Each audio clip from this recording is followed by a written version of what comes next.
Ladies and gentlemen, boys and girls, and of course, various and sundry humanoids, welcome to the channel. I'm Cap, this is my place. It's, once again, time for our monthly Army story. Another true tale of Desert Shield. As always, please remember to like, share, subscribe, click the notification bell, and leave a politely worded comment in the comment section down below, written as if you understand the rules of standard American English. As always, we are here telling these stories not to make me look like some sort of big friggin' hero, because I'm not, but so that I can remember the guys that I was with and the stuff that we got involved in. So let's get to the video. Well, if you're a bit of a history student, you'll know that during World War II, the British 8th Army became known for desert warfare, and they were known as the Desert Rats. And they were not a bunch of guys that you wanted to mess with, unless you had insurance. Anyhow, what does the British 8th Army have to do with a guy who's an American veteran who was in Desert Shield and Desert Storm? Well, the British were coalition partners, and they still had their, at the time, they still had their Cold War size armed forces, including the 8th Army, the Desert Rats. So, if you're a coalition partner, who do you send to fight in the desert if we're going to have a war in the desert? Let me think. The Desert Rats? Yeah. So, it turned out that during Desert Shield, the Desert Rats were my next door neighbors. Now, if you're from the UK, don't climb up my ass about this. I know I'm going to get some of this at least a little bit wrong. The British Army is really more like a collection of regiments who end up reporting to their general headquarters in the Ministry of Defense, etc., and then eventually to the Prime Minister and the King. So, because they're kind of separate, they're, to say they're extremely competitive is an understatement. This is bowed. They're perhaps violently competitive. And most of our guys, not history students. Well, it turns out that whoops, hopefully that wasn't too loud for you. The British Army have, I guess what I would describe as, well, it is a rugby league. There are probably several other leagues for men's team sports.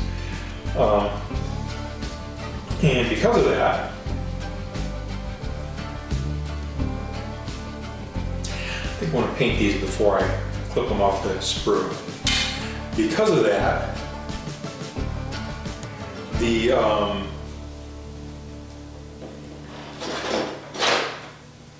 we're going to do both of these buildings because there's space where they're both going to go. Because of that, and because we were in the desert, we had a little incident. See, they very politely invited the neighboring colonials to come and play rugby with them in their rugby league. And so some of our guys had grown up playing soccer. The company XO had, I believe, played soccer when he was at West Point. And we had one of our E5s who was from Barbados. He'd grown up playing soccer too. And so they started asking around for more guys. And I forget who it was that told me never volunteer. And I said, I think I'd rather pull guard duty for a week than participate in that. And so, okay, Cap, you're lost. Okay. So, the British very kindly said to us colonials, hey, we understand that you guys really don't play rugby. We'll give you some lessons so you understand what's going on. I'm going to pause the video right here because I've got some trash to get rid of. I'll be right back.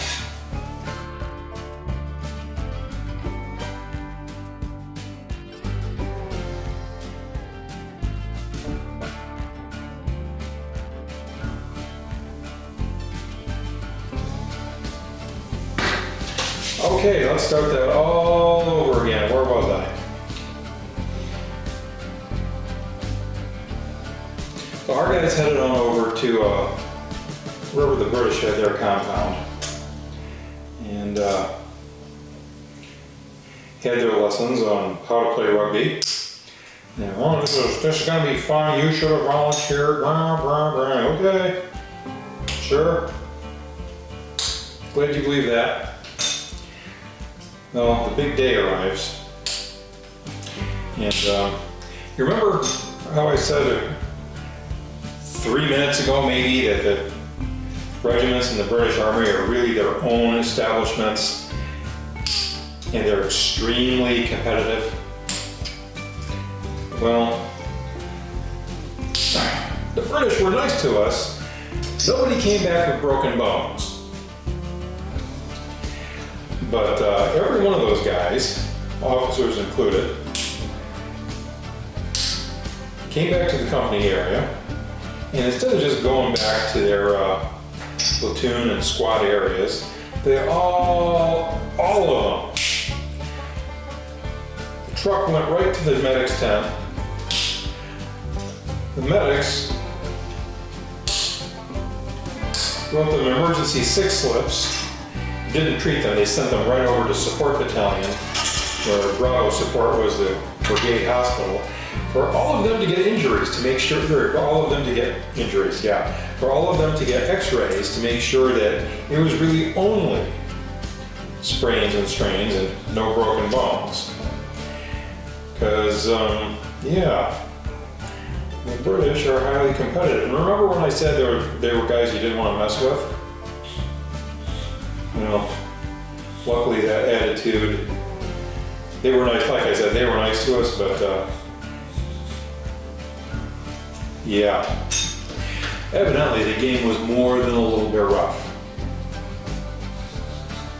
And if you start looking at the British Army playing sports amongst themselves, yeah, apparently they have a lot of injuries because of the highly competitive nature between the regiments. Anyhow, that's this month's Army story. If you enjoyed the story, please remember to like, share, subscribe, and all that cringy YouTube stuff that doesn't cost you anything. And we'll see you next week with another video, or if something pops into my empty head on a Monday or Wednesday. Thanks for watching. We'll see you next time.